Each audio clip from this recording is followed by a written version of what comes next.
Hi, I'm Shane. And I'm Alex. And this is the RPM podcast. Hello and welcome back to another post-race discussion, this time in Bahrain. First of two visits that we're going to make to the desert. It's always nice to have our first night race of the calendar. We were worried we might not get one in the end. And there's plenty to pour over from today's race, for better and worse. It was quite a dramatic affair. Difficult to be too chipper about the whole thing because we witnessed some pretty scary events today, which we'll be going over. I think if you're listening to this podcast, you already know exactly what we're talking about. Before we get to all of the details, though, let's go straight to our view from the stands, as usual. To start with, a couple of things that we did with our Twitter. We had a short discussion. We had a short discussion about the Perez announcement. And we put out a poll to you guys on Twitter asking whether or not you think that this announcement that Sergio Perez has made for Monday at 8:30 in the evening, you very well may have already heard this announcement at time of listening to this podcast. We put out a poll that ended up with dead on 50-50 results, with half of you saying that it was going to be his announcement of leaving Formula One, and half of you saying that it was going to be his announcement that he's taking the Red Bull seat. I deem that to be extremely optimistic. You do. You've always said that, haven't you? That you think Albon's got the seat for next year, unless he, does something really silly. That's certainly the way I'm feeling in recent times. Yeah. I think the fact that we haven't heard anything. I know we're waiting for this press conference, and it's probably going to be that he's taking a sabbatical for a year. Alex actually did quite a good job this weekend, so there's no, not really any extra weight which this weekend could have given Perez. I mean, he was in a good position. I don't want to go too far into it. We'll obviously cover that in the podcast, but I'm gutted that Perez is probably going to be taking a sabbatical for a year, because sometimes you take a year out and you never come back to Formula One. So I don't want to agree with you, Alex. I would quite like to see Perez in that Red Bull seat. I really would. But I do agree that it's probably Alex's seat going forward. I think the poll results, if nothing else, demonstrate that a lot of people feel that way, and they want it to be his chance to stay, but it isn't looking that way. But thanks for everyone who voted. We also had a question from Dave Doherty, who asked us what our thoughts are on the Halo device, as in relation to the Grosjean incident. It helped him to react fast, and it's definitely saved lives and saved injuries throughout the years. I don't think we've talked much about the Halo, just because it seems like a perfectly normal part of Formula One now, and I don't really even see it anymore. I think if we had started this podcast maybe in 2016 or 2017 when this was being introduced and they were trialing different methods of head protection, obviously we would have mentioned it before. And like you've said, over the last 2 years or 2 or 3 years, we've seen some really good cases where the Halo has provided solid protection for the drivers. We've seen some good cases, but nothing like we saw today. Like, I think today's argument about the Halo is gone. You can't have that argument anymore. There's no matter, you can't turn around and say it doesn't look good, because like you said, I look at a Formula One car now, and when I see promotional stuff, so AlphaTauri back in Turkey did a promotional stuff across the bridge, and they didn't have a Halo on their car, and I was like, oh my goodness, the car looks so weird. So that whole argument is gone now, because the car looks normal with the Halo. But going back to your question, Dave, it saved a life. Undoubtedly, unquestionably today, it has saved a life. So it's there to stay. And if you look at some of the photos, like post-incident of the Halo, it barely looks touched. That's how much of a good job and how structurally sound that piece of material is. It's incredible. We'll obviously talk about the accident going forward, but it was a proper heart and mouth moment. But reassuring to see that Halo withstand such an impact, and it's there to stay, and I don't want it to go. Yeah, you're right. It's definitely saved a life today. The only thing that would have been stopping that Aramco would have been the not the Aramco. That's the sponsor, isn't it? What's the name of the barrier type? Begins with A. Is it Armco? It's something similar. I'm sure. That's the one. Yeah. But you're right. It's definitely would have been just his crash helmet taking all that impact. Otherwise, there's no question that the Halo saves lives. I'm always a little reluctant to say the argument is over. I know I don't really like to say that because it's a little too absolute for me. I think you can argue that it looks better without the halo, but the point is that in order to do that, you have to accept that you're okay with the sport being kind of unnecessarily more dangerous. Yeah. That's the kind of the thing that you have to accept if you're going to say, I don't think we should have the halo, or I don't think we should have these safety features. It's supposed to be dangerous. You can make that argument, but it's an argument that is basically waving away quite an incredible amount of risk for the drivers and has killed people throughout the years. So Yeah. I feel pretty comfortable with keeping the halo. And as I mentioned at the start, I don't even really see it anymore. It's just part of the car's It's design. So It's not something I look at and keep on going, oh, I wish that had gone, or that looks horrible, or that shouldn't be there. We've it's been in the cars now for a couple of years, and it is part of the car. When the cars release their new liveries going forward into 2020 or 2021, when they have released liveries, it's part of the design of the car now. It is at one with the car. So, yeah, thanks for your question. It's always very interesting to talk about safety features, and I've got a lot to talk about actually later on in the podcast about the FIA and how they handled today's situation. It was originally going to be how good they handled it, and then they just got a little bit lackluster towards the end. It was a very up and down. Talk about.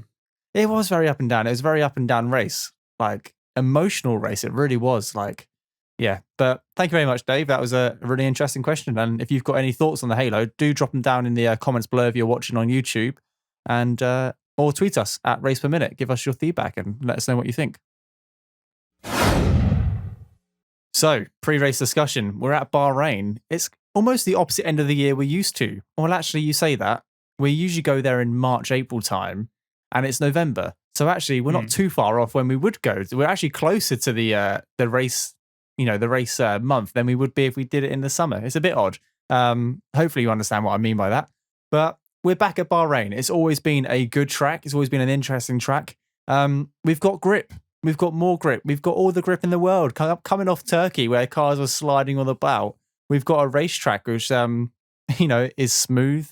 It's had races the whole weekend, so it's all rubbed in. It's ready for Formula One, the spectacle of motorsport. And God, it was fast, wasn't it? I love it. It's a night venue. I really love seeing these cars under the artificial light. And I know it's like sunlight, artificial light, but it just looks good. I love seeing the reflections of all these cars. But I wouldn't want to pay the power bill. That electricity bill must be pretty sizable. Yeah, you can imagine. Qualifying was interesting though. Yeah. Do you want to start? Talk about qualifying? I was going to just mention before we get to qualifying about free practice. There was some testing during free practice of the 2021 tyres. There were some changes in integrity, I believe, that are coming that are supposed to improve their general durability so they don't wear out as much. This has also made them heavier. I've seen some people talking about sort of a few kilograms overall, possibly. Oh, wow. Which is significant when it comes to Formula One. Hamilton and Vettel certainly didn't seem very happy. They were saying to the press pack that they thought it was terrible and they had less grip. People complaining about it when they're out on the track. We should consider that these cars have obviously not been designed with these tyres in mind. So the effect on the car, it's a little hard to say for certain for now, but yeah, I don't really know what to make of that. Certainly other drivers didn't seem too happy. But then again, Formula One drivers, usually you play with their setup or play with their grip a tiny little bit, and it goes from car feels great to it's like I'm driving on ice. This is the worst car I've ever driven, So let's take it with a pinch of salt and see what happens. But it was interesting to see those new tyres out. They were even shinier, I thought, than the other tyres. Yeah, especially under that light as well.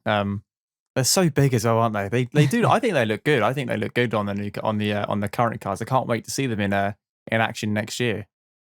We also had Albon had a big crash in FP2, which caused a red flag.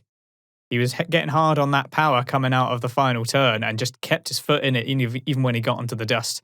Yeah, and, I watched the telemetry of his accident, and I was quite shocked actually because he was off the track, all four wheels off the track, and then had 2 or 3 meters, probably 2 meters past the curb, but the telemetry showed his foot was still fully planted, and then it snapped with the amount of dust on the track. He lost traction and had a pretty hefty sideways impact and did a lot of damage to that Red Bull. So fair play to the Red Bull guys and girls who managed to get that car back and in a workable state for the following day. That can't have been easy. It was a massive job, and I hate to say it, but Red Bull have got used to it this year with their last minute repairs, and through Max and Alex. But in a way, it might help them in a strange sort of way. It might be useful. Get the practice in, rebuilding that car. Rebuilding the car in less than 24 hours. We also had another red flag shortly after because a dog was on the track, which was a kind of sweet interlude, I guess. They did end up capturing it, and it ended up with the Bahrain RSPCA or Bahrain SPCA, That's the whatever one, it is. So I love it was okay. Vettel started singing "Who Let the Dogs Out" over the radio, and I thought that's the happiest he's sounded this year. And I think Lewis Hamilton's engineer was on the radio saying, "Just let you know, there's a dog on the track," and his response was, "I hope it's not Roscoe." And I thought, there's just some it was just nice to see some lighthearted humor over the radio, especially coming off this race. Obviously, back in practice, we didn't realize how up and down this race would be, but it is nice to see the drivers happy and having a laugh as well as taking their job serious. But yeah, take us into qualifying then. Yes, take us into qualifying. So it wasn't too far from the normal proceedings for qualifying. So the bottom five, you've got Latifi, Grosjean, Magnussen, Raikkonen, and Giovinazzi. I need to get a statistic actually of how many times those have been in the bottom five this year, because it's probably, we've got the top three, Ham, Bot, Ver.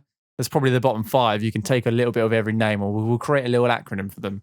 Yeah. I'll tell you what the biggest shame was. Geo-Rai-Mag-Grolat. Yeah, we'll hashtag that.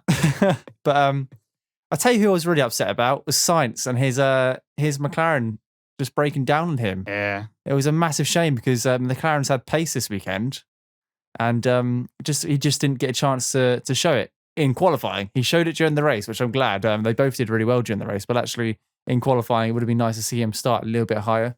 Vettel in P11, Leclerc in P12.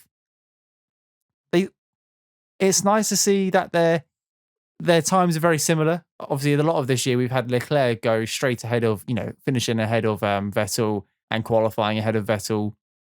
But this is one of Vettel's favourite tracks. He's done quite well here in the past. He's won this track. I think he was the most experienced driver. Oh, no, he was the most experienced winner of this track, I believe the statistic was. I might have to correct myself in the comments later on YouTube. But he likes the track, and it showed because he managed to keep up with his team and out-qualify him.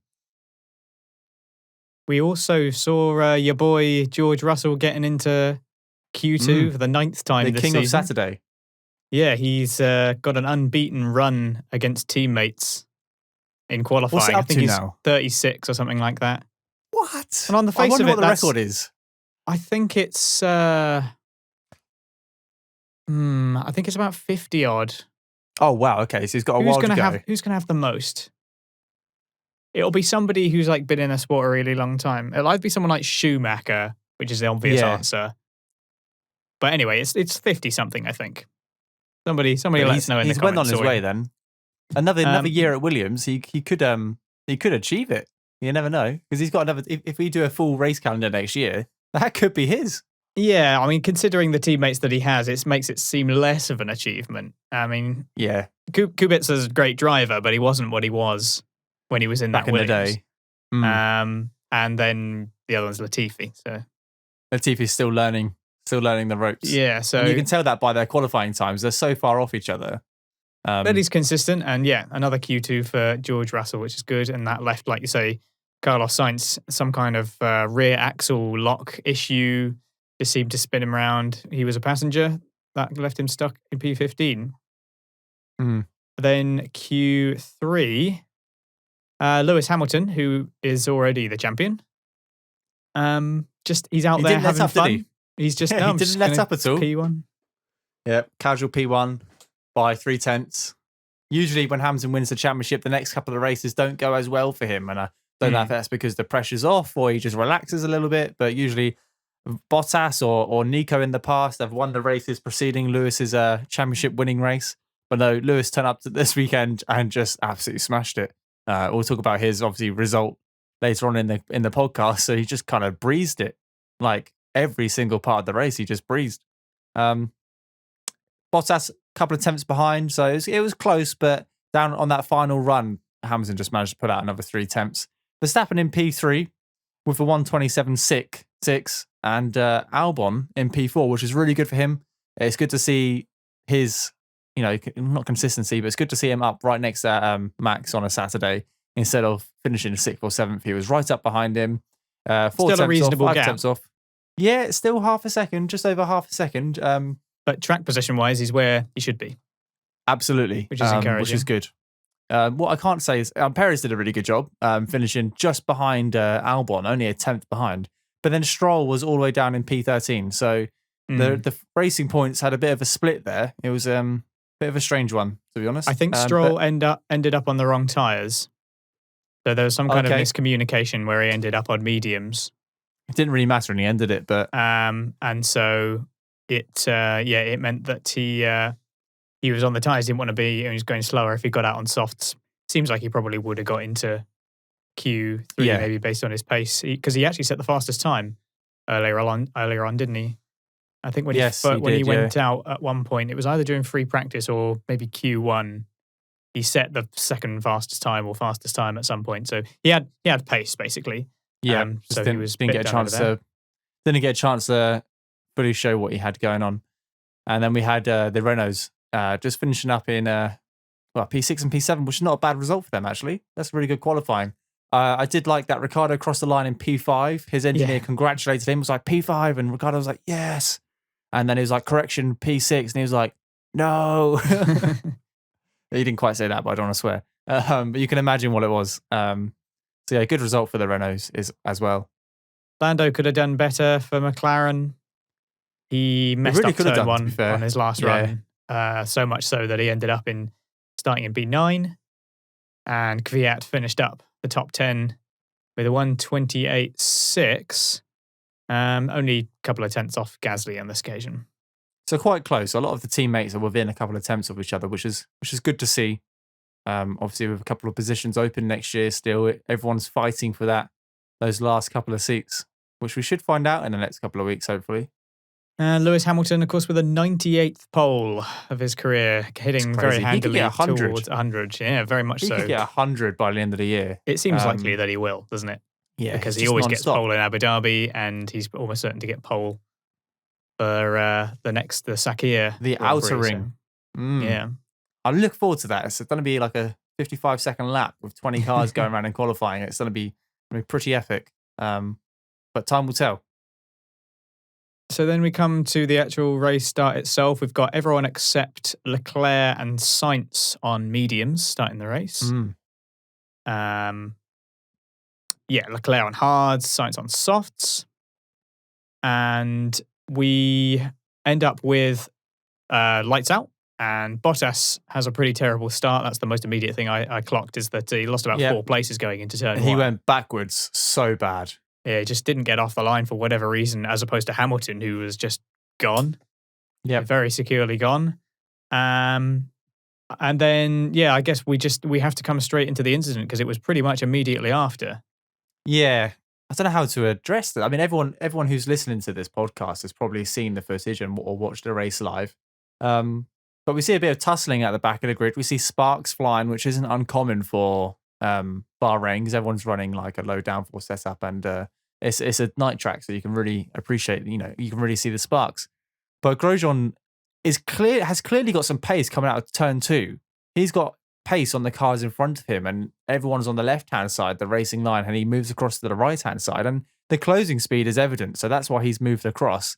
Catches Kvyat's front left tyre, which sends him into like a right-hand spin heading towards the barrier. But what we saw next, what preceded this incident, what happened after this incident, just shocked me. Like, it actually made me speechless, and it was a proper heart and mouth situation. I felt sick. It was like something I'd never seen in Formula 1 before, to this extent. It was just, I was just gobsmacked. I don't know how else to describe it. The car hit the barrier head on and ripped into 2.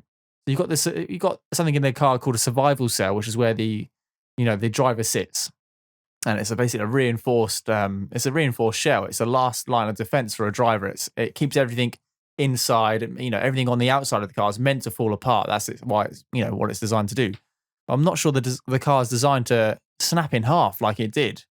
And it took a while for that footage to be shown. Actually, obviously, Grosjean hit the wall. there was a lot of fire. They obviously ruptured the fuel tank, and then the camera cut away. And that's when you instantly start thinking, if you've watched Formula One for a long time, camera cuts away.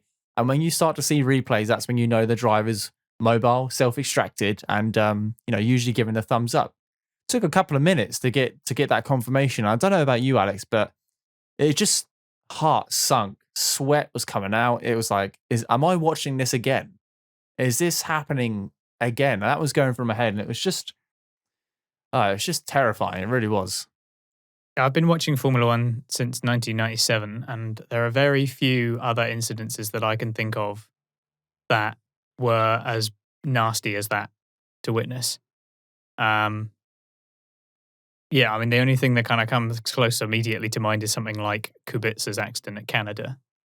Something where you sort of can't quite believe what you're watching, and the huge fireball that went up just instantly seemed like it spelled like bad news. It's not supposed to happen. It's not something we see happen very often. It doesn't happen. In this era of Formula One, and it's not supposed to happen. Vettel pointed out rightly afterwards that the barrier is not really supposed to fail like that. It was obviously a very, very big impact, but it's not supposed to cause that. And we've already talked briefly about the halo, and how the way that it punctured into that barrier meant that the halo was what was stopping essentially Grosjean's helmet taking all of the impact going into that barrier. I mean, I don't even want to think about what would have happened if it hadn't been there. And then it's not worth every time it's terrifying. Yeah, every time they played that replay, it looked worse and worse every single time I saw it. It's a terrifying amount of time to think that there's this fireball going on and there's somebody in there, and you know that they're trying to get out. And that's why they do all these tests to see, like you say, they've got to be able to get themselves out. They've got to disconnect all the parts that they're connected to. They've got like their water tube, and they've got their radio. They've got to be able to disconnect all of that and get out. Now, I was going to ask you, Shane, because obviously you're a firefighter for a living. And I don't, and hope never to have, any concept of what it's like to be surrounded in flames.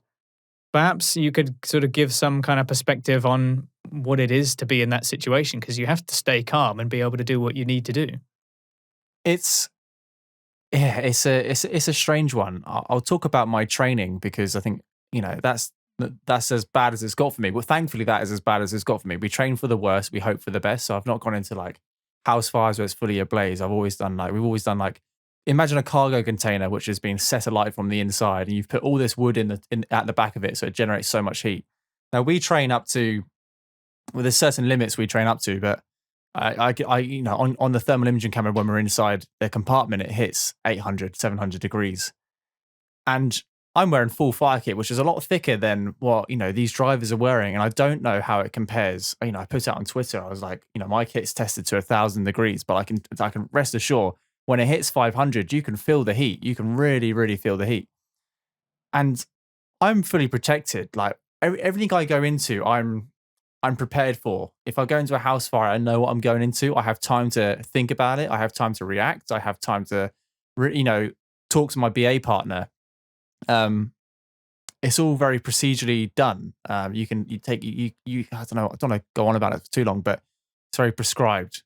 I can't imagine what it would be like to go from driving a car at 140 miles per hour and then 3 seconds later being in a ball of fire where your visibility is next to none. So everyone would think you could see loads of orange and stuff. It would have been black smoke. It would have been black smoke you could have seen. You wouldn't have been able to see any orange because it's all smoke on the inside. And then to disconnect everything and self-extract within 18 seconds is incredible. And 18 seconds would be pushing it. I would not want to be in a trapped environment for any longer than that. That's a long time of not being able to move your arms or your legs or trying to disconnect something. And I think what's more worrying for his accident is he went through a barrier, and the barrier split like horizontally. So the top half went up and the bottom half went down. He went through it. And I think he went through it further. He got through it and went further, which I think aided his extraction because the barrier was then behind him.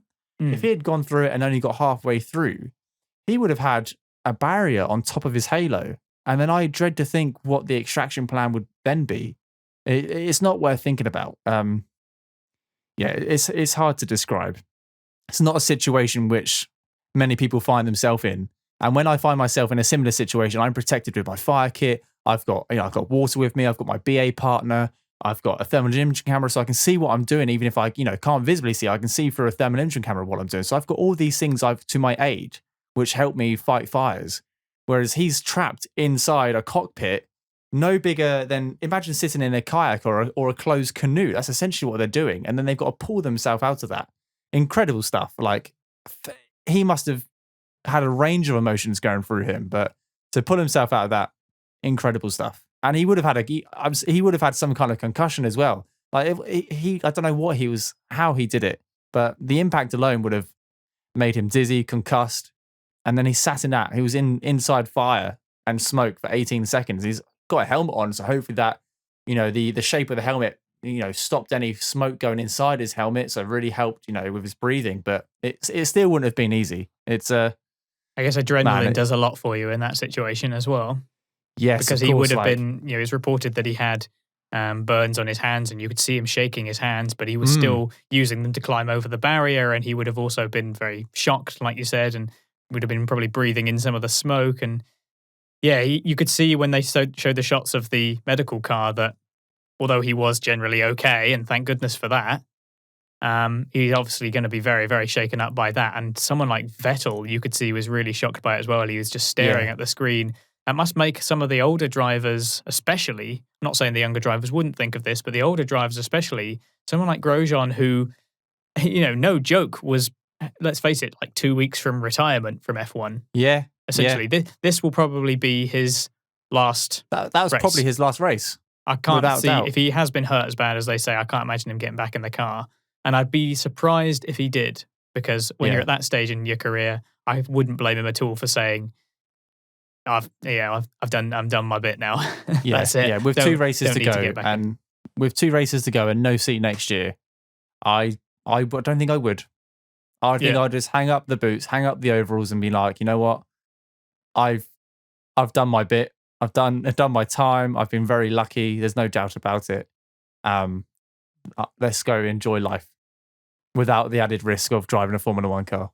Yeah, and it hammers home that risk, doesn't it? It hammers home that everything that these drivers do when they're in the car is they do whilst potentially putting their lives at risk.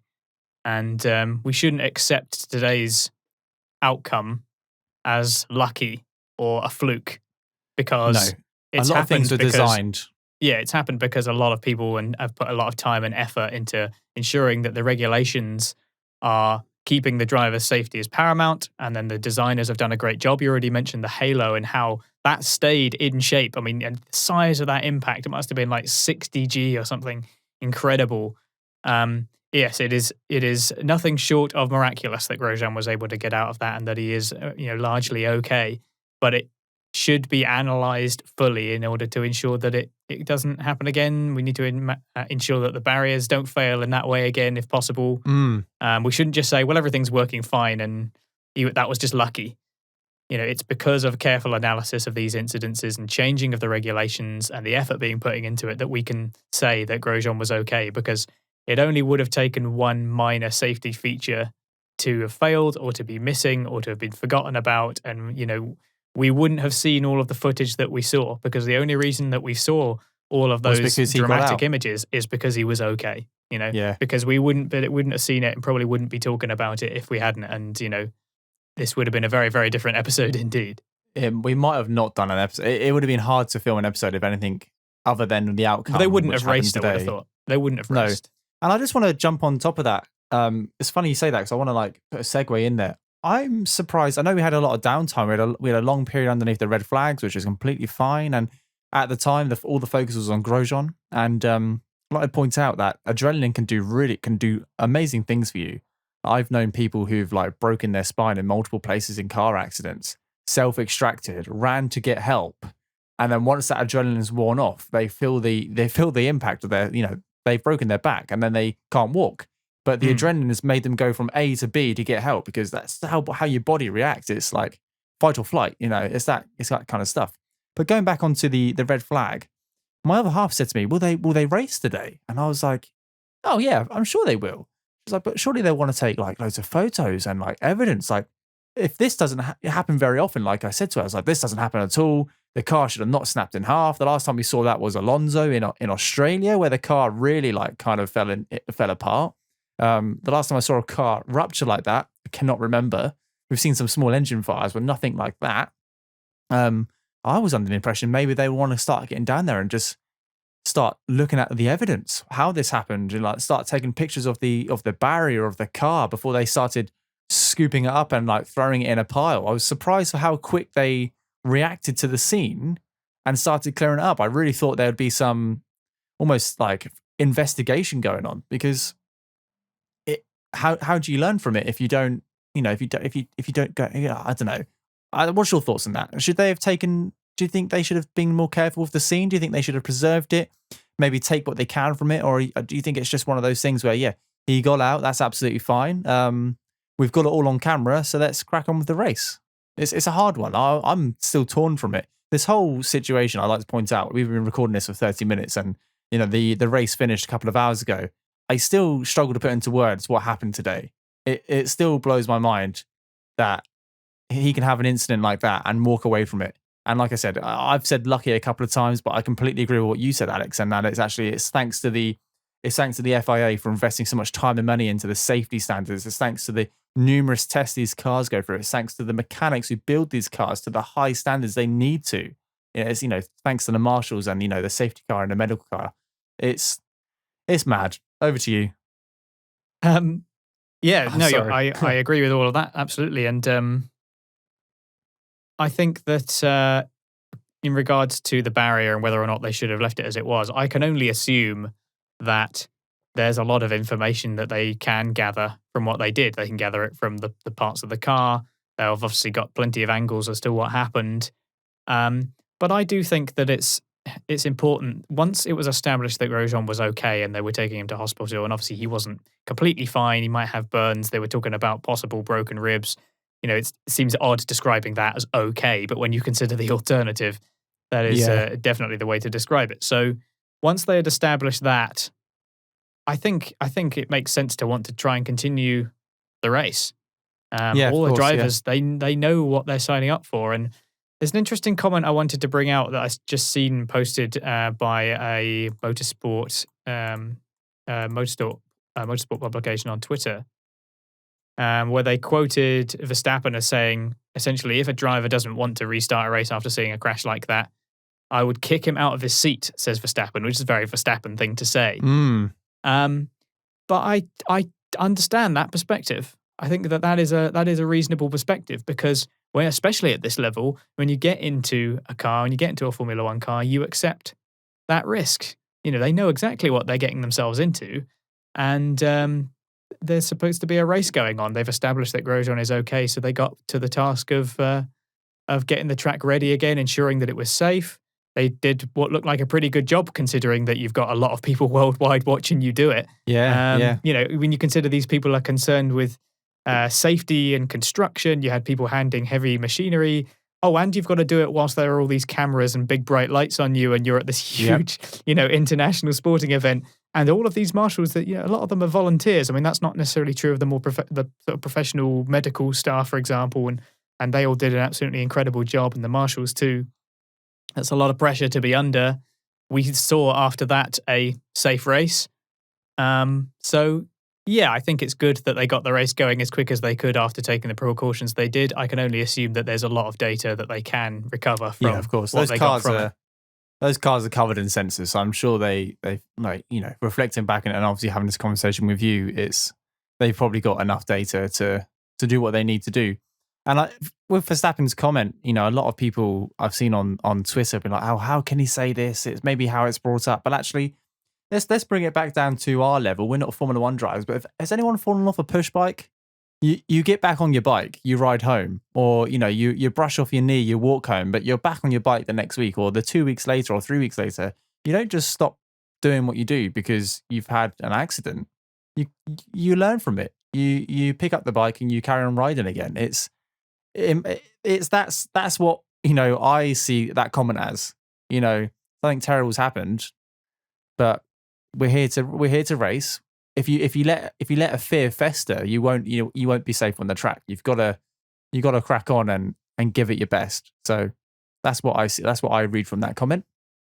Yeah, I'm always reminded of the quote that a ship in harbour is safe, but that's not what ships are for.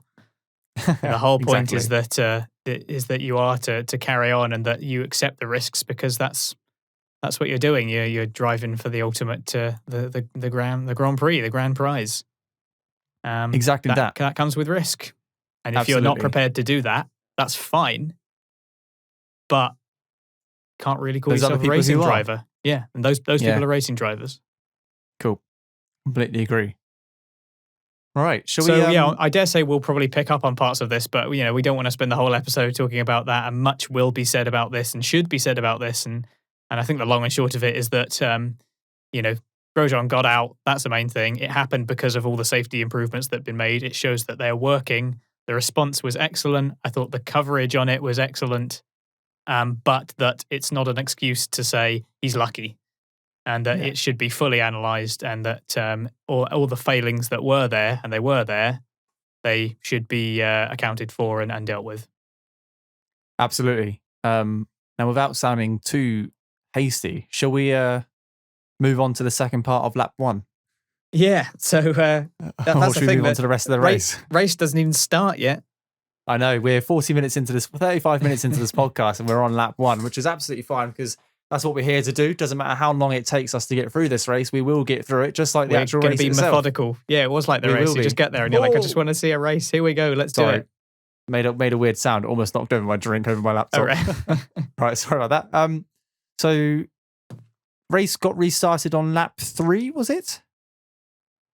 Yeah, there was a little few things because they obviously judged the restart order that was determined by the second safety car line at the end of the pit lane. I was a little bit confused over this. That caused a little bit of consternation because Bottas, for example, who was P6 going up that straight, managed to come up in 4th because that's where he was at the end of the pit lane.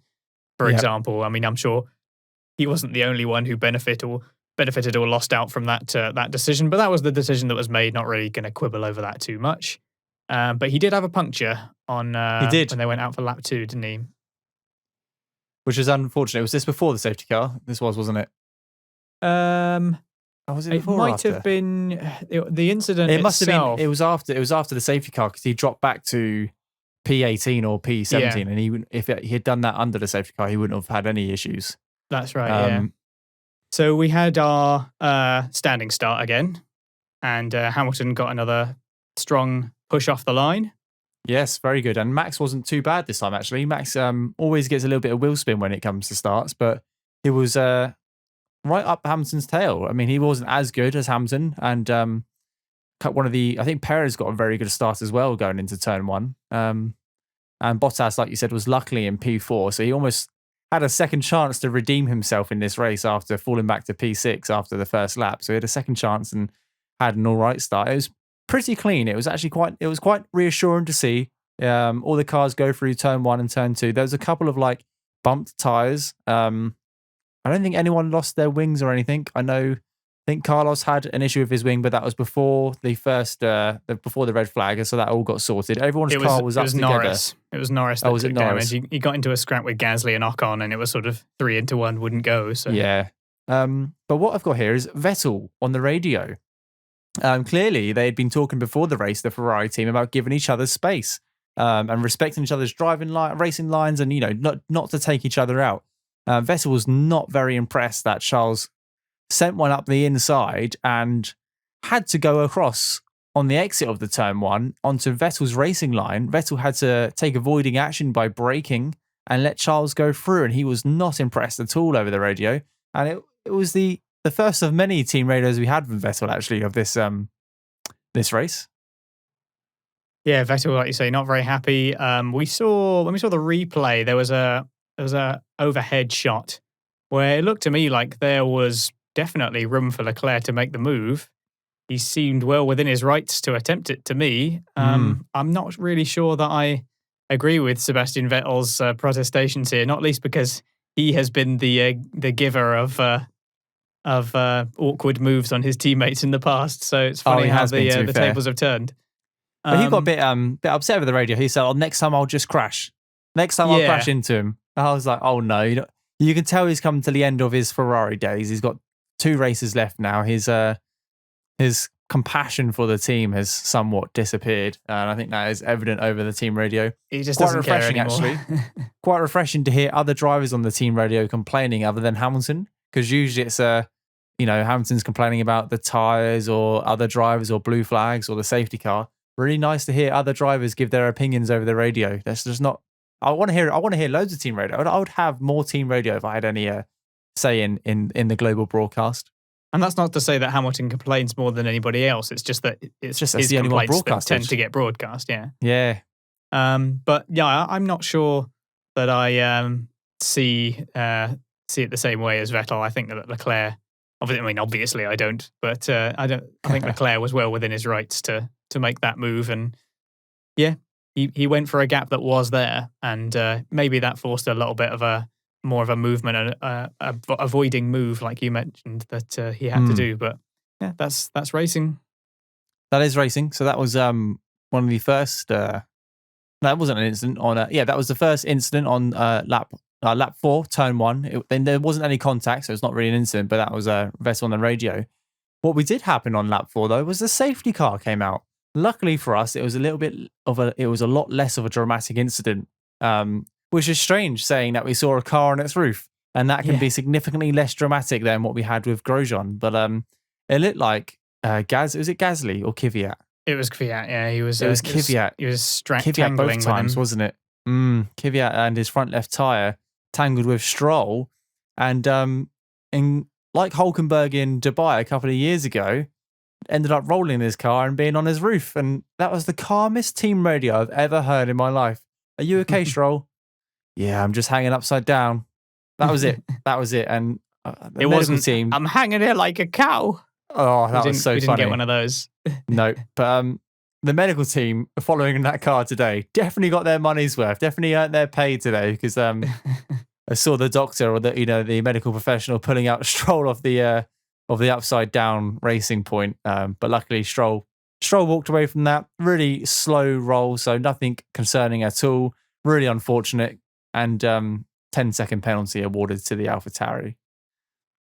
I thought that was pretty harsh myself. It was harsh, to be fair. That was very harsh, in fact, because when you look at the incident itself, Stroll cuts off the corner, so there's not really anywhere for Kvyat to go. And Kvyat himself went a little bit deep and kind of clumsily was going over the curb and trying to maintain the attack that he didn't really fully commit to in the first place. That seems to me like on almost any other situation they would give it a racing incident. I feel, or at the very most, like maybe just a bit of a slap on the wrist or even 5 seconds. But I get the impression that the FIA were trying to make a bit of an example following such a serious incident with Grosjean. And I think it was a bit of a, behave yourselves, we don't want another accident. Rather than the punishment fitting the crime. So I understand why, if that may have been the case, I don't know for certain that it was. But I don't think that's an appropriate use of the rules in that way, and I don't think it was fair that Kvyat got slammed with such a heavy penalty, because a 10-second time penalty for that. That's race destroying. That's a bit much, that. That a bit and much. Do you have to serve that within 3 laps, or is that on your next pit stop? I think it's on your next pit stop, isn't it? His next pit stop, yeah. Yeah. That early on in the race, where the field's so tight, you end up at the back of the grid, and it's game over. And we've seen how hard it is. I think he was dead last. Yeah, and we've seen how hard it is to follow cars around. Follow these cars in general. We've got Bottas in the championship-winning Mercedes, and he was behind, so many cars for such a long time. He was behind Latifi for 4 laps. I mean, let's be realistic. I'm not sure I fully buy into what Brundle was saying about it, though. Because he was saying that it was obviously generally it's hard to follow the cars. Yeah. But he was trying to paint it as that, well, the Mercedes, they've not designed their car to follow cars. They've just gone maximum performance and they're used to being out front. But they can't be that bad. I think Bottas just didn't bring it today. He was in like P12 and he just didn't seem to be like attacking the apexes and really going after people. It was like he was out for just a casual drive, I didn't see any fire. We've spoken before how his driving style in general is just not very aggressive. He doesn't tend to throw himself into overtakes. When he's having to play defensive, he doesn't just get in their way and try to be a nuisance like some drivers do. He just kind of tends to let people go by a little bit. And I didn't really see any fire from Bottas today. It felt like he should have been scything through the field. And I remember seeing Hamilton years ago, having a spin on turn one, or having a bad quali session, and then it would be, all right, this is going to be a good race because Hamilton is going to absolutely fly through this field. Let's see how far up the chain he can get. We saw it with Rosberg at Russia, where he locked up his front tyres, had the box on lap one, and then how far he could push that Mercedes. And that's the drivers I love seeing. I think, well, that's an incredible car. If you can go from first to last and then last to fourth or third or end up in the podium, incredible stuff. And this Mercedes is more dominant than it has ever been. It is the most dominant Mercedes, without a doubt. But like you said, Bottas just doesn't have that drive. And I don't know if that's because the championship's over. It just doesn't feel like there's any passion there anymore. He's just has a bad start, has a bad couple of laps. He was unfortunate with the puncture, which obviously put him in a bad situation. But I feel like if that was Hamilton or any other driver, it'd be like, right, we've got nothing to lose. Let's put the foot down. We've got a fast car. Let's go for it. But nothing ever materialized. I've got here on the DRS was enabled on lap 11, and he struggled so much to make so many passes. I've just got Bottas struggling to pass Vettel, Bottas struggling to pass this person. Bottas finally gets past Latifi. And I think this is a Williams. And we're talking about the Ferrari in the state it is. And the Williams car got the second slowest car on the grid. And yet the fastest car by, if you compare the Mercedes to the Williams car, there's at least 1.5 second difference in it, without a doubt. And yet I expect to see Bottas go round on like an F1 game on 0% and see how fast they can go. But no, it was just... It's got to be like our sprint championship. Exactly. Yeah. Just throw caution to the wind and see what you can do. You've got nothing to lose. You're at the back of the grid. Go bold with the strategy. It just didn't happen. It was a shame to see that Mercedes just plunder along. Yeah. In like it just in wrong. non-points playing positions. It was just embarrassing. Very confident that if Hamilton had been in that situation, he would have been making overtakes left, right, and centre. Well, there's now, like we mentioned on last week's podcast, is Bottas safe in P2 in the Drivers' Championship? And you were like, yeah, he should be. Like, let's be honest, he's in the fastest car on the grid. There's 12 points between them now. Yeah. There's 12 points. He might not finish second in the. I think that would be an embarrassment. I think that would be a real embarrassment. There have been instances where he's been unlucky. There's been bits where he's been unlucky, no doubt. Absolutely. But come on, like Max has also been unlucky this year with multiple retirements. Very true. Multiple retirements. So actually, Bottas should breeze P2 easily. It shouldn't even be in question now, but it is. But we'll get into that later on in the driver standings segment. And what's next, Alex? We're on. I put us on lap 11 when the DRS was enabled. Obviously the safety car is out, and then we end up with our rolling start following the safety car. And then we sort of get into a bit more of we get into some actual racing for one thing. Yeah, we had a racing lap. At this point, we actually had a full lap of racing, and 2 hours after the Grand Prix started. Yeah, I was still. I mean, again, I don't want to go too much into it, but that whole period of time didn't feel like a long time to me because I was just kind of stunned for the whole time. I was just like, I was speechless. They kept showing the replays over and over again, and every time I saw it, I was like, that is just I can't watch it again. It's so bad. And then you end up watching it again, and just looks worse and worse, doesn't it? Yeah, it's terrifying stuff. So, but it was nice to see some racing again. We finally got there, and immediately we start getting some movers and shakers lower down, less so further up. But we had Sainz taking Ricciardo on lap 9. Ricciardo had a bit of a lock up in sector 1, and Sainz was able to make that happen. Now, Sainz was in quite a precarious position in this race because he was coming into it in having been stuck in P15 on the grid, and he was on softs whilst everyone else was on mediums, apart from Leclerc, who we already mentioned, was on hards. And this is a really high deg circuit. The tyres really get chewed up in Bahrain. So he had to try and make it work, and he had to try and get his overtakes in early because those tyres were likely to fade. So it was good that he was able to get started, and we saw a lot of overtakes from Sainz today. He was on Leclerc shortly after on lap 13. quite an They had a aggressive little bit of a move, battle. so- They had a little bit of a battle. It was quite nice to see that. Carlos sent it into turn one. They had a nice switchback. It was always the same move, but I like seeing it over and over again. So they had a nice switchback, and then Charles tried to fight back into turn three, which is the right-hander, and had a little bit of a tank slapper. He had a little bit of a wobble, but managed to correct it going forward. And then, like you said, Ricciardo was quickly behind and chasing Charles. I don't know what to say about Charles Leclerc this race. It was a bit of a backwards race for him, unfortunately. Yeah, both Ferraris really seemed to suffer out there, even though there was quite a good. I think he had a reasonable start, Leclerc, but both of them seemed to suffer.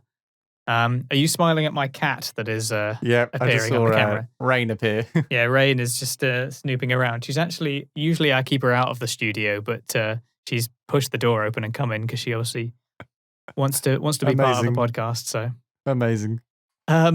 Anyway, so getting on to Ferrari, around this same time, Vettel was also being, eaten alive. I mean, he was sitting in 18th on lap 13, complaining that the car is undrivable. Whether that was down to him losing his head a bit, but Leclerc was suffering as well. Yeah, that Ferrari looked just, I don't know, glacial, I want to say. Yeah, It's a strange thing to see a glacier in the desert, but I feel like we saw one with that Ferrari. Compared to last year, where the Ferrari was so dominant at this track, Yeah. and took it to Mercedes. It's funny how a year can change everything, and the Ferrari this year. It's funny what happens when you got to follow the rules. Yeah, oh blimey, yeah, but indeed, it is weird what a year does. At this point, Bottas is also, we already mentioned it, but Bottas is trundling around in the back 15, trying to get past the likes of Latifi. Russell was, in front of him as well. It was just these cars which should easily be overtaken with DRS as well. Actually, he was behind. Who was he behind? Was it Kimi Raikkonen with a dodgy front wing? And he was behind Kimi Raikkonen for 3 laps. Now, Bottas has the fastest car on the grid, had DRS. Kimi is in an Alfa Romeo with a broken front wing, which was scraping across the ground. And it took 3 laps to get past him.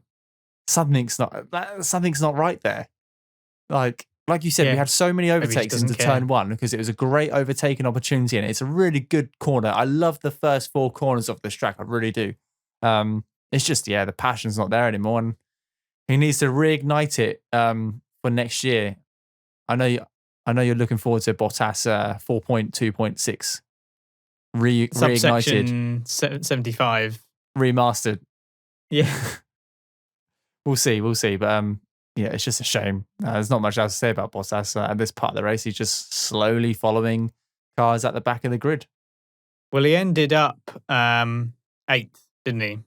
Yeah, he eventually managed to make up a few places. He had another pit stop later on into the race. He was opportunistic with the pit stops. Yeah. That's what saved his race. I think that was all they could do. Yeah, that's pretty much all they could do, really. But Hamilton was right in his prediction when he was saying that people were going to 3-stop, and it happened for a few people, I think. Yeah. Well, Hamilton's got years of experience. He's clued up, hasn't he? And he often makes his own decisions in the car with regards to tyres, etc., which was a conversation at the later part of this race with regards to the safety car.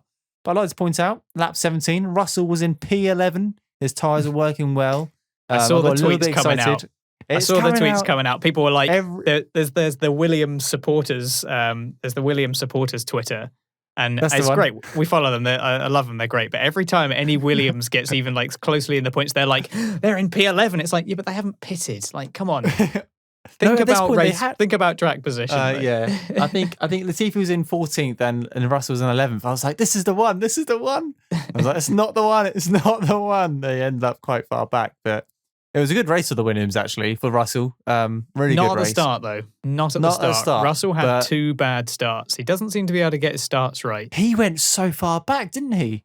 I remember the start now. I said to my other half, I was like, Russell's gone from 14th, 15th, 16th, 17th, 18th. He's at the back of the grid. He's with the Hasses. Great. The only car behind him is Latifi.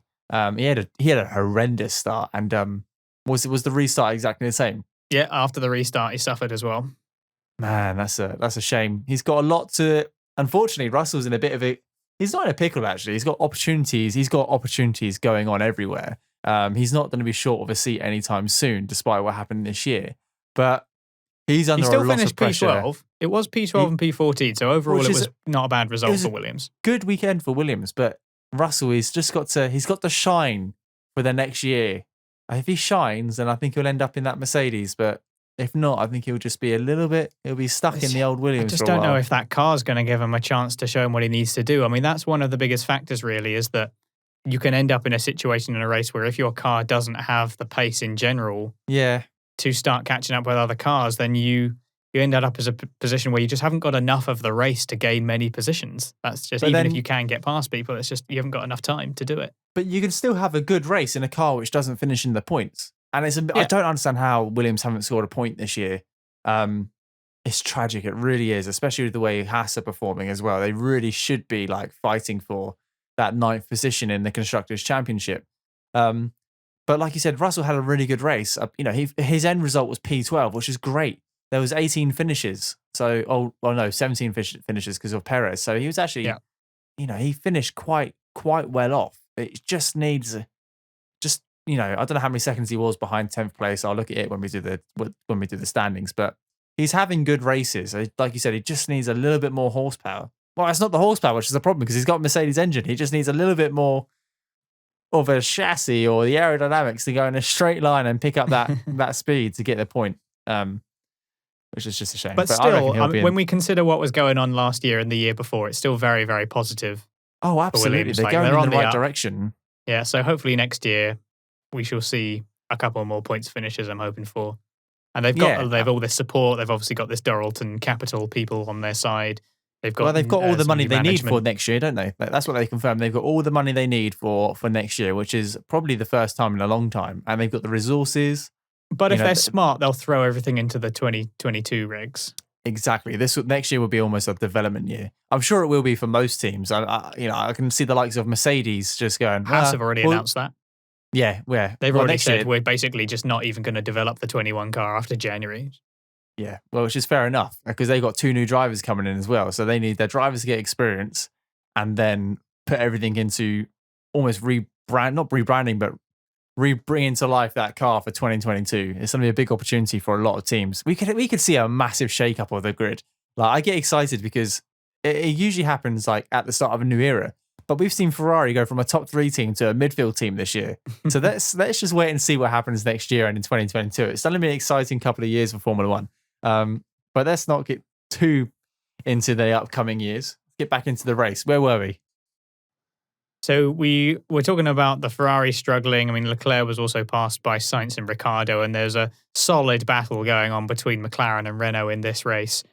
What we did see is that it all started around the pit stop time, about lap 17. Ricciardo pits for hards, and we start to see people going for undercuts and the like.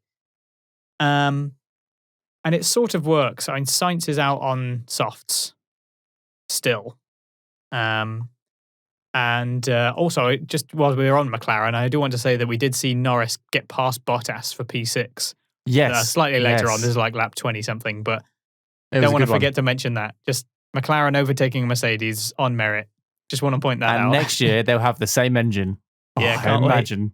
It's going to be good. But anyway, yes, the battle between Renault and McLaren was pretty hot. And they came out with both Renaults in a McLaren sandwich. But Ricciardo clearly had the pace on Ocon. I mean, I thought Ocon generally was pretty good and had some really good defending against Leclerc earlier on. Ricciardo was clearly faster. Ricciardo clearly had the pace. But Renault opted not to swap them. They opted to let them race. And it did sort of come later on. They did overtake each other. Ricciardo overtook him later on. But this seemed like a really strange decision for me because it meant that Sainz was able to easily get past Ricciardo, who was then stuck behind them. And then Sainz then got past Ocon. And it pushed McLaren further forward, whereas Renault could have been a real thorn in their side. And they should have swapped him over and recognised that Ocon could be used as a blocker. Because Ocon's actually quite good defensively. Yeah. And Ricciardo is arguably better at attacking, and Ricciardo had, like you said, Ricciardo had the race pace this week. So a bit of a strange decision from Renault. I don't know why they didn't just put their foot down and say, look, this is for the team orders. It just didn't, for some reason. It didn't happen for whatever decision.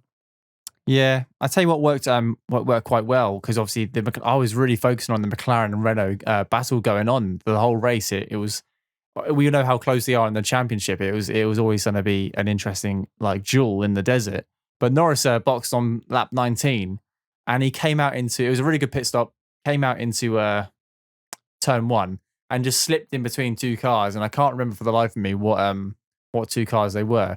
I feel like the majority of drivers would have almost backed off a little bit because these two cars were right next to each other into turn one.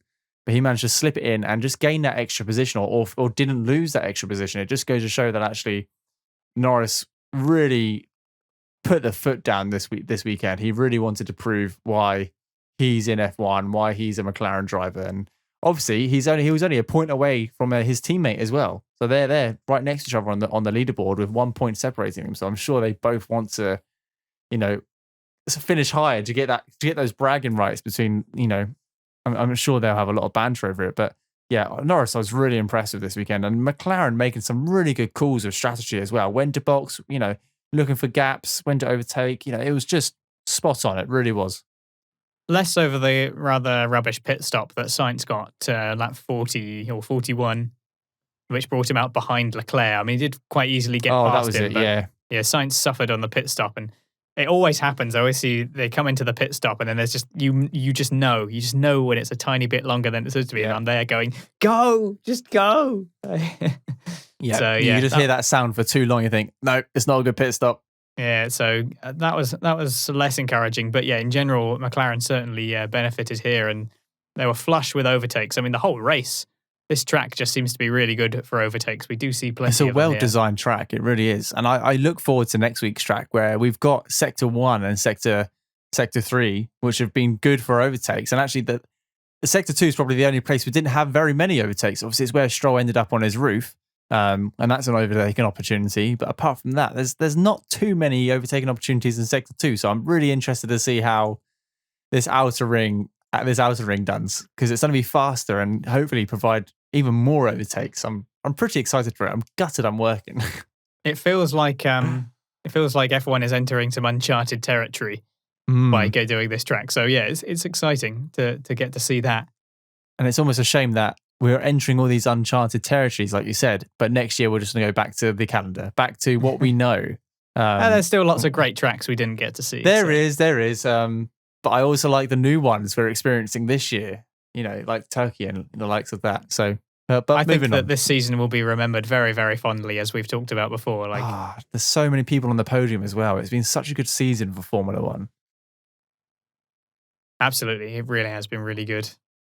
Let's go on then to, we're sort of getting past the midpoint of the race. I mean, there was a period of the race where we saw quite a few overtakes, but there weren't any big incidences. It was mainly just people trying to look after their tyres. Yeah. There was just lots of tyre changes and people trying to maintain their tyres. Yep. So Lewis boxed on lap 20. It was crazy. He boxed in lap 20, came out P3. Wasn't a fast pit stop. It was 2.4 seconds. So it was all right. That's almost Mercedes thing to do, isn't it? We're going to do a 2.5 second pit stop, but it's going to be smooth and consistent. We're not going to risk doing it any faster because we don't want to mess it up. And they don't need to make up the time in the pits. And they don't need to. I can't remember who said it on the commentary team. I was watching Sky Sports, but you don't need to have a sub 2 second pit stop when your car's a second faster than the car behind you. And I was like, yeah, that's a very good point. You make a very good point there. But Lewis came in on lap 20, and then Max and Perez both boxed on lap 21, obviously covering any undercut and maintained all those positions. And Verstappen didn't really show any signs of getting close to Hamilton at all. No. I think there was only one period where maybe it was just before Hamilton was going to pit that maybe Verstappen was able to put in a bit of extra time, but otherwise he wanted to go Silverstone. Silverstone. He wanted to go Silverstone full send, and that's what I like to see from drivers. That's what I want to see in Bottas. That's what you expect from Verstappen. Yes, exactly. And I thought, here we go. This is it. If Max is going to give anything, it's going to be now. And then you just realise that actually Lewis is winning the race. He's comfortably 4 seconds in front, but he's just cruising.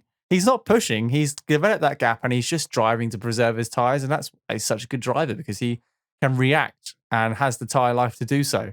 And Max did get the fastest lap overall by the end as well. He did. But does Lewis need the extra point? Does he need the extra point? Max No, he does, doesn't. though. Max does. Max does. 12 points between him and Bottas. Blind me. Red Bull would be so happy if they got a driver in second place. That would be crazy. That would be good. That would spark they got some a double interesting podium today. conversations. I know. Double podium for Red Bull. Can't believe it. Is that the first time they've both been on the podium together? Yeah. Blimey. It's only the second time Albon's even been on the podium. So yeah, and that's hard to believe given the car he's driving. But I tell you what, at the end of this season, I thought to myself, we won't have any podcasts to talk about between like December and March. No, we've got a lot to talk about, post this season about drivers. And lots of sprint races to do as well. And lots of sprint races to do. That, yeah, by all means, watch those. They're getting quite good. Almost embarrassing for me, but you have to watch them to find out why. Plenty of races to go yet. Absolutely. So we're midway through the race, like Alex says. Sainz is still making some great great moves. Passed Ricciardo and Ocon going into turn 1. So he passed both Renaults into turn 1, and then Renault decided to make that switch on lap 30. So over those 3 laps, Renault got clued up. I think Ricciardo was on the radio saying, "Come on, guys! I don't want to be that guy saying I'm faster, but this is clearly not working." And Renault they did were it too late. Yeah, it was. Yeah, a day late and $1 short. As Brundle would say, yeah. As Brundle would say. I think you tweeted it out there on the account, didn't you?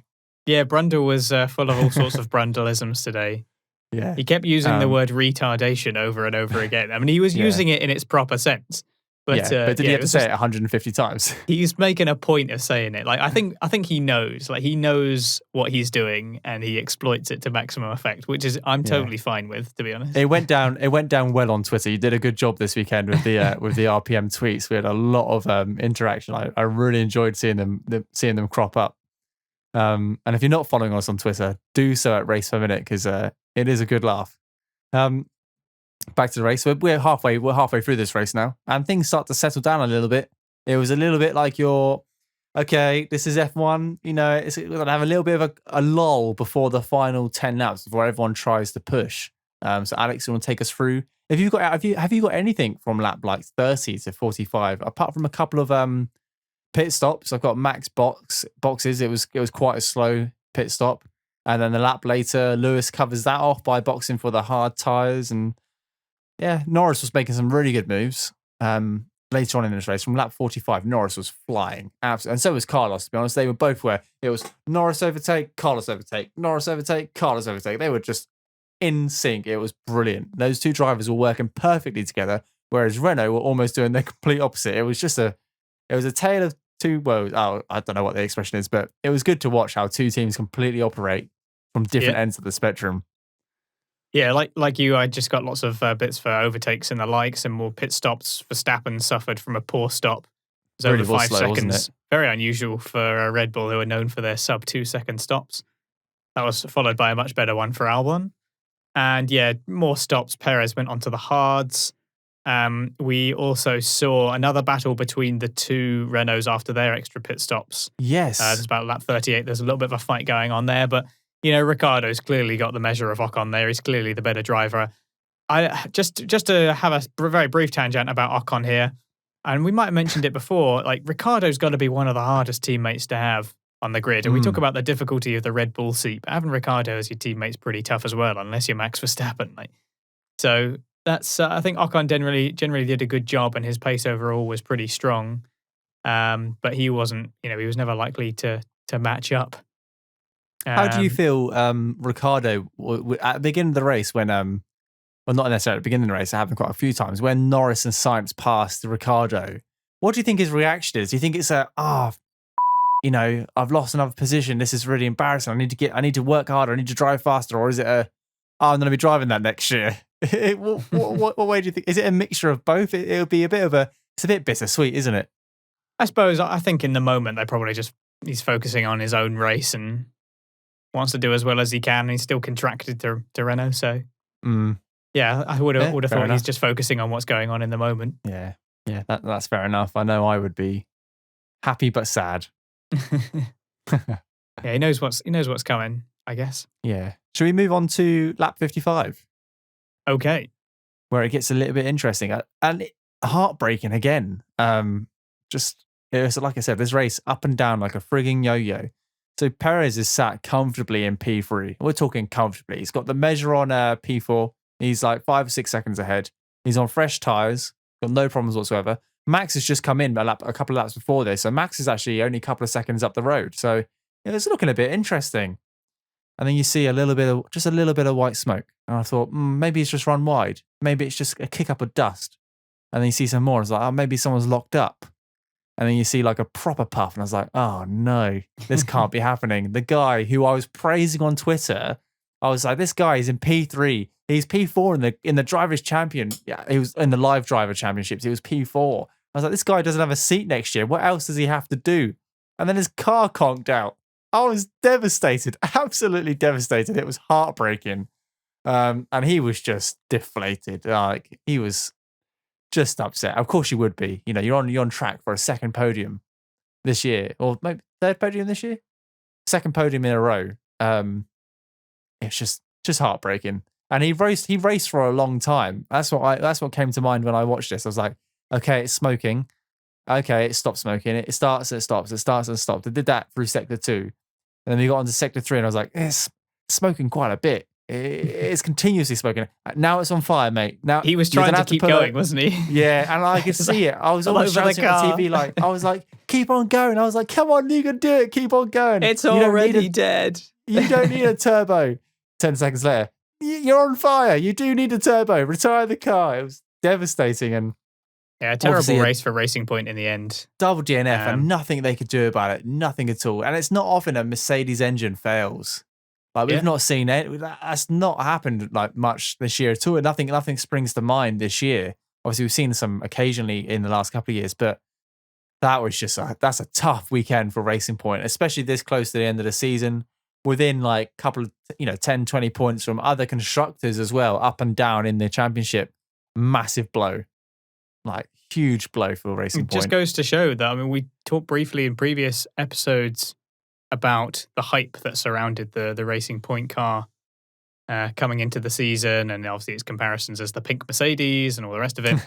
It just goes to show that even if your car does show a lot of potential, and that they have also diverged from that design somewhat as the season has gone on, but it goes that sometimes things are completely out of your control.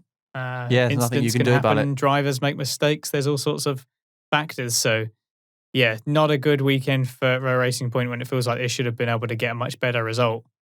And double DNF basically ruins their third place in the standings.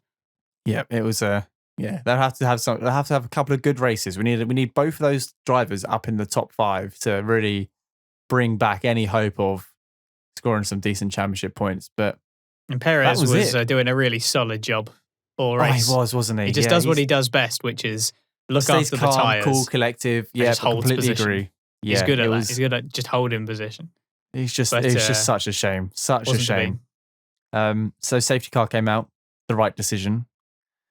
And now let's talk about how the FIA... I want to talk to you about this, Alex, because it's a podcast and we can talk about what we want. There was a fire marshal who ran across the track, and it was picked up by a couple of drivers, Leclerc, Norris, those cars coming through. So the FIA obviously put down the yellow flag. That's their responsibility. They've seen something happen, decisions made, yellow flag. Safety cars come out, safety cars deployed. They don't have control over an individual running across the track. Yeah. Obviously, these individuals, these marshals who undoubtedly do a fantastic job, and we witnessed that firsthand today, how incredibly brave they are and how selfless they are. A lot of these marshals aren't paid for what they do, so they do this for free. He ran across the track, and it's not something you want to see. And we've seen it a couple of times this year where marshals have done silly things. This isn't directly the FIA's fault, surely not, Alex. Surely the FIA can't be pinned. Not really the FIA's fault specifically, no. But you'd think that in a scenario where we've just seen this horrific accident, I think you'd want to put it out to all of the marshals' posts that, safety is paramount. We don't want anyone to get hurt.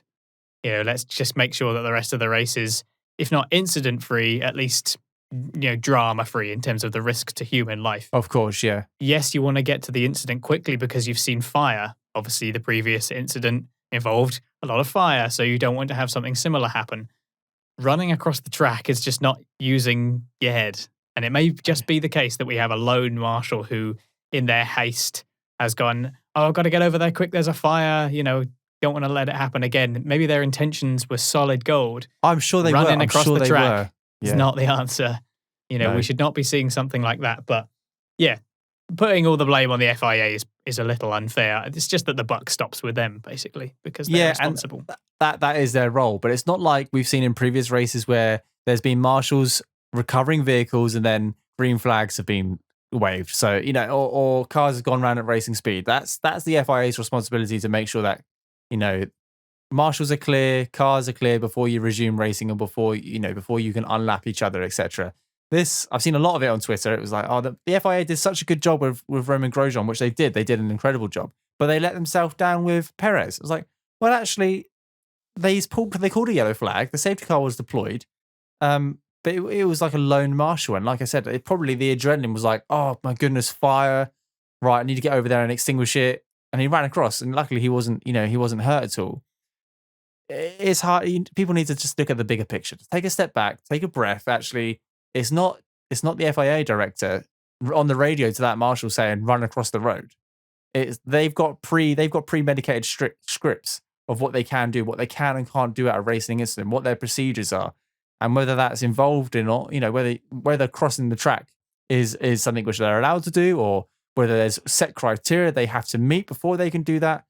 That's what the FIA advise. But if someone decides to do it by themselves, selflessly or innocently, that's the issue. That's an issue of the individual, not the FIA. Yeah, that seems the most likely reason.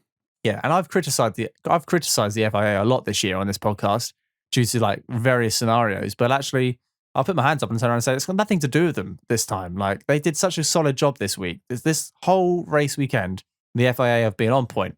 They've not made a mistake, and I feel like they can't be questioned. But you can't blame a huge organization for the acts of one individual. I know that's where they can't, the responsibility lays and everything. But just wanted to put that out there.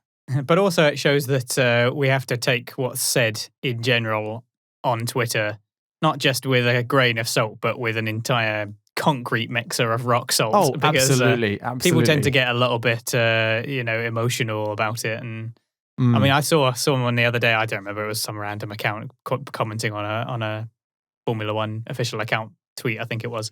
But somebody said that Red Bull had like blood on their hands for letting Perez lose a seat in F1, and it's like, really, blood on their hands? Like, come on. So that's the level of discourse that some people are at, unfortunately, on Twitter. So sometimes the very immediate and very visceral responses that you see that do tend to get the likes, do tend to get the retweets, can sometimes seem like the conversation. But and I can almost compare that to myself going into this podcast. We talk about, Roman Grosjean's accident, and I probably waffled for a long time, but that's because we're fresh from this race. I haven't had a chance to process it. I haven't put it all over Twitter or anything like that. It's like, this is a real instant conversation we've had 2 hours after this race. If we were recording this on a Monday or Tuesday, we've had time to process it. We've had time to, read the facts and the figures and, gather our thoughts, etc., going into the podcast. So yeah, I can see what you mean. And that is part of what this podcast is meant to be, where it can be, is that we do want to get sort of our initial thoughts on it. And sometimes that means that feelings can run high. So yeah. Well, I don't think you are waffling. I mean, you were talking about your experience as a firefighter, and I did ask you as well. So you're only responding to my request. Fair enough. But that pretty much marked the end of the race, didn't it? Because the safety car came out and we finished under the safety car, and so everything stayed as it was. I like how the safety car drives into the pits, so it doesn't ruin any photos of the cars crossing the line. I thought, and the safety car wins the race. Well Burnt done, Mylander. He's done it. Oh, it's another Mercedes. What? Yeah, it's still a Mercedes. It's the silver Mercedes. Who would have thought? It's last year's Mercedes winning the race. But yeah, it was. That was it. That's the race. Highs and lows, but everyone's walked away from it, and that's all we can hope for. And obviously, at time of recording, we don't know exactly what Grosjean's status is. There's obviously, again, this comes part of seeing things posted on Twitter, and so has reported this, and it's quite difficult to actually legitimize certain sources and information. So and I'm we sure can't it'll take say a while. for certain. Yeah, it will be a while to figure it all out. I don't think we'll hear something for a couple of days. I think he'll spend a day or two, with the professionals, and then there'll be a statement release. But what we know so far is that he's okay, and he self-extracted the car, suspected broken ribs, and some minor burning around the gloves and the ankles, which is typical for when you're wearing a fire suit, because it's generally where the skin gets exposed. If you stretch, if you're putting yourself out, the gloves and the suit, create a little bit of gap. So that doesn't come to any surprise for me. But as far as we're concerned, he's okay at the time of recording, which is Sunday at 8:00 in the evening. And we look forward to hearing from him in the future. And absolutely. And yeah, we hope for a swift recovery. Absolutely, indeed. A race filled with drama, then, as we can hopefully expect from where we go to the same race next week as well. But we're not completely done yet, because we're going to delve into what the ramifications of this race are on the championship standings. And first off, our driver of the day. Now, the voted driver of the day on the official Formula One vote was for Romain Grosjean, which I think is a very sweet gesture. Yeah, it's very touching, isn't it? It's a very nice gesture to make. It's not really what driver of the day is supposed to be about, but I'm not gonna go there. It's fine. It's a very sweet gesture. You all know what we mean. We all thought it. We know what you mean. We know what you mean. Yeah. Very nice gesture. Anyway, my driver of the day is Carlos Sainz. I think this is the second time in a row I've given it to Carlos Sainz as well, and I don't want to be accused of McLaren fanboyism. I'm doing my best with this podcast not to be biased. I think I've done an okay job, but you've done a very good job so far. Call me out on it by all means. Call me out on it. Fanboy. I slowly turn orange. Yeah. I mean, I guess this is vaguely, Exactly. I'm going to wear my McLaren T-shirt next week. Do it. Yeah, Carlos Sainz, what a race. I mean, McLaren in general had a bit of a stormer, considering that they started 9th and 15th. Carlos Sainz manages to get himself all the way up to P5 with Lando in P4. Lots of points for the team. Sainz edges it for me, partially because of just the number of overtakes that he did. He was a machine out on those softs, managing to maintain their integrity long enough for 12 racing laps, as well as making aggressive overtakes like he did on Leclerc. And, we saw Sainz taking advantage of Renault's strategy error around the middle of the race to get up into P6 after he got past both of those Renaults. But he was also managed to make it past Gasly as well, who in general had shown pretty solid pace but was suffering somewhat with tyres. He also was unlucky with the pit stop but was able to overcome that as well. He really showed the kind of determination that cements why Ferrari are going to take him next year. And I'm really looking forward to seeing him and Leclerc battling each other. I think that could be a surprisingly close challenge between those two. So Carlos Sainz really brought in the goods for McLaren. And as an individual performance, he's my driver of the day. I hope that's given you enough time to think of a driver of the day. Yeah, you know what? Because you said before you hadn't thought about it. I often go into the segment of the podcast thinking, oh, no, I haven't thought about this. And I've just looked at the race results and starting positions. And actually, what you've just said about Carlos Sainz, I think easily team of the day, McLaren. Absolutely solid performance. McLaren are always my team of the day, so...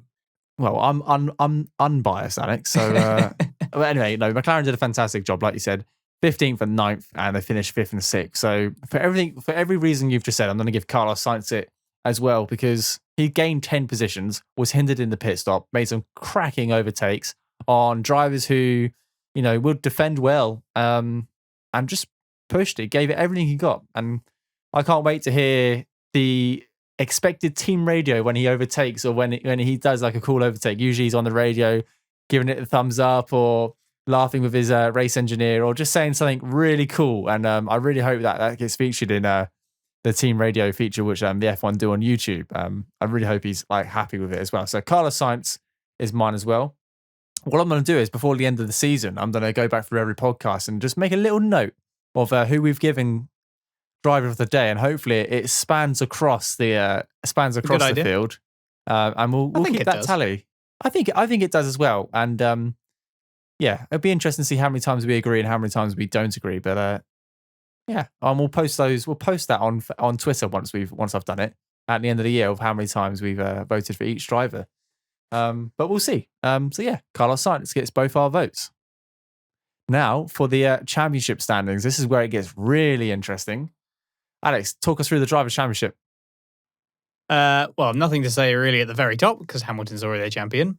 But Bottas, as we mentioned, is now very much under threat by one Max Verstappen, who now closes into 12 points, as you mentioned before. It is possible that Verstappen could take second in the driver standings, which would be a fantastic result for him, and quite frankly, an embarrassing one for Valtteri Bottas.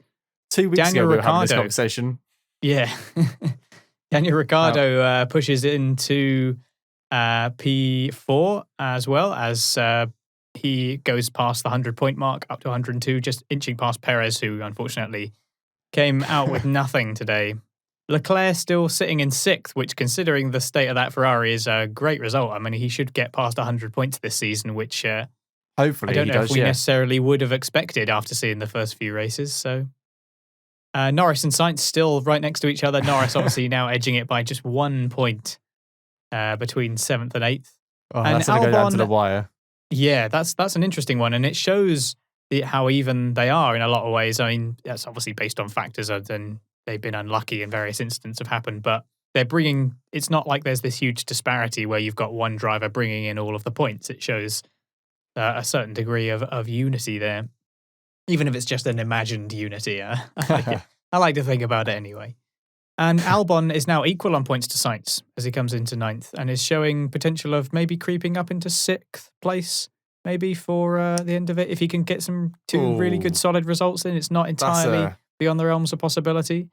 Yeah, maybe. It will require really, really solid results and maybe not quite so good results from McLaren. But Albon did well today. There was some, again, now I'm talking about the way that people react to races, especially online. There was some consternation about Perez obviously losing all of his points and retiring, and Albon inheriting his podium position.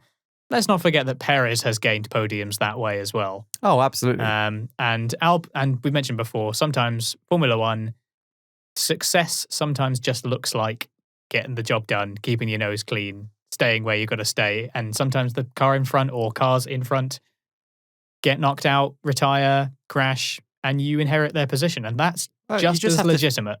You just have to finish the race. Like, it's part of the game. And like, drivers have won and lost races and inherited podiums, lost podiums. It's all done on track. Until that checkered flag's flown and the marshals are happy. Not the marshals, the FIA are happy with the results. Anything can change. So absolutely gutting for Perez, but Albon second podium of the year. Fantastic stuff. Yeah, good for him. Good for the team. Sebastian Vettel obviously finished P13 today, so no points for him. He still sits on 33 points for Vettel in 13th place. Unlucky for some. At least he's got past Hulkenberg. Yep, that is true. Yep. And the bottom of the table is largely unchanged with the two Hasses, the two Alfa Romeos, and the two Williams being right at the very bottom, and Russell still dead last. Still needing. It's interesting. Still waiting for that last point. It's the championship, whatever way you look at it, is so close. We've got a massive battle at the top. No, not at the very top, but we've got a battle between Max and Bottas. We've got a battle between 3rd and, let me look at it, 10th place. They're separated by 30 points. It's crazy. And then let's not forget that 4th and 10th is about 30 points.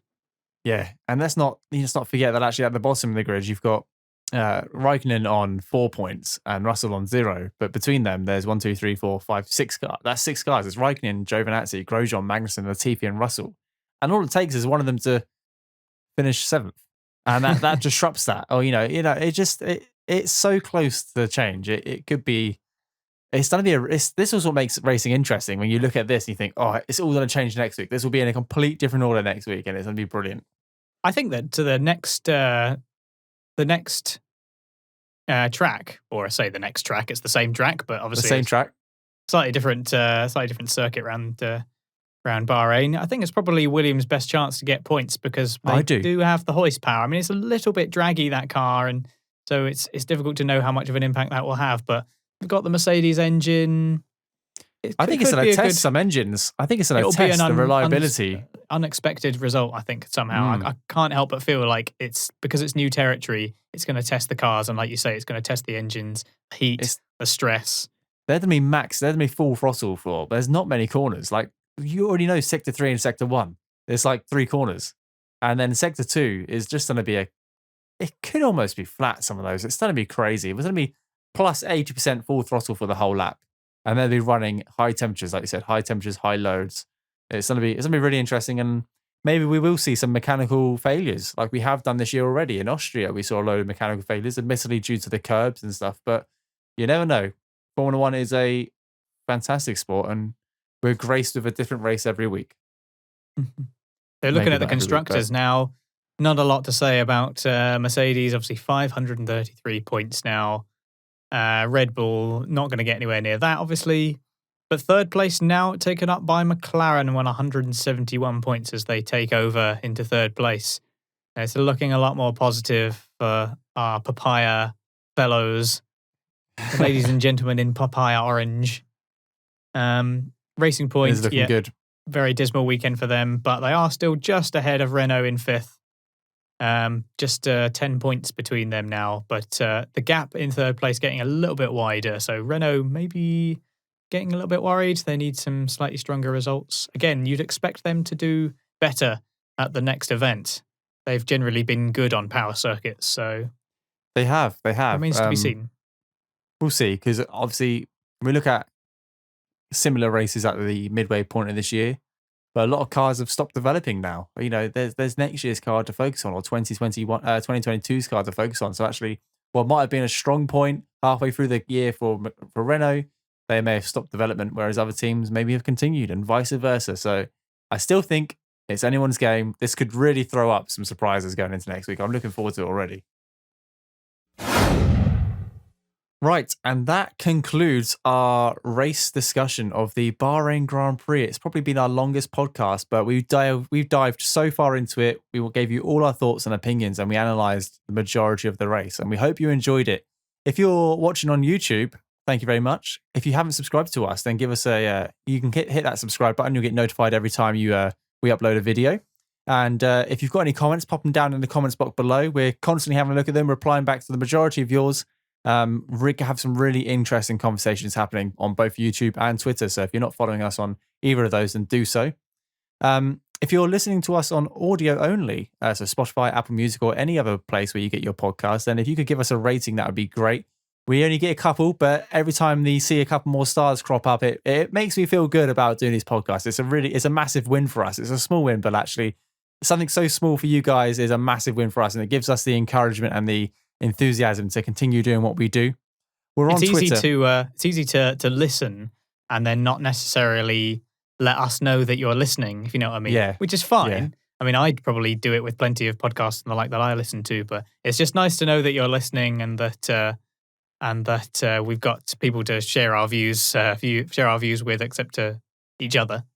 Absolutely. So yeah, it really does help out the show if you just give us a review or give us a like on YouTube or something. Yeah, it does. It does mean the world. And if you haven't got Twitter and you're not following us, then please do. This is where the majority of the action happens between like a Monday and a Saturday, or a Monday and a Sunday. We're always on Twitter. We both have access to it. We're constantly tweeting the latest news, not rumors. We don't deal with rumors. We only deal with facts. So give us a follow. Alex has done a great job on race weekends, tweeting out the relevant bits of the race. And like I said, I love seeing the interaction on the old Twitter. We love your questions. Dave has done a fantastic job supporting the podcast for like the last 7 weeks. He's always got some really interesting questions. So thank you, Dave. But if anyone else has got any questions, then reach out to us. You can either tweet to us at RacePerMinute or send us an email at info@raceperminute.com. You can text it to us, as in like type it, or you can send us an audio clip if you want, and we'll play your audio on the podcast, or you can send us a video like Dave's done before, and we'll play your video on the podcast, which is available on YouTube. And if you really enjoy the show, we are on Patreon. You can support the show by going to patreon.com/RacePerMinute. We've got various tiers. We've got loads of different things we can provide you. So we've got a Discord channel, which we will go into on the race weekend. We'll chat to you guys. We'll talk to you guys. We've got Race Per Minute mugs, which if you go through one of the higher tiers, you can get a free mug at the end of like your second or third month. And there's just loads of stuff there. But if you really like the show, then please consider supporting us on Patreon, because it helps cover the cost of the show. And that's about it. We should give a shout out to Scott as well, our current team principal. subscriber. So thanks to Scott, who is subscribed at the top tier team principal. Your mug is on its way now because we've ordered, Shane's ordered some new ones in. Yep, we had some battles with the supplier, but I've won, and we will be getting your mugs to you before Christmas. That is a promise. Now that's a good Christmas present, isn't it? An RPM mug. Absolutely. I'm looking forward to mine. Alex is getting one as well. I'm the only one who has them at the moment. Here they are. There you go. For those of you on For YouTube. video viewers only. Oh, look at that. RPM mug. And they're great. I spilled a bit of my drink. Thought there was anything in there. But thank you very much for listening, guys, wherever you're listening from. We hope you enjoyed the show, and we'll see you in a week's time for, what's it called, Alex? It's going to be the Sakhir Grand Prix, I believe. The Sakhir Grand Prix, also known as the Bahrain Outer Ring, which is going to be a 55-second lap. It's going to be crazy. I can't wait. Qualifying's been mental. But yeah, let us know your thoughts, get in contact, and we'll see you next week. Thanks very much, guys. See you then.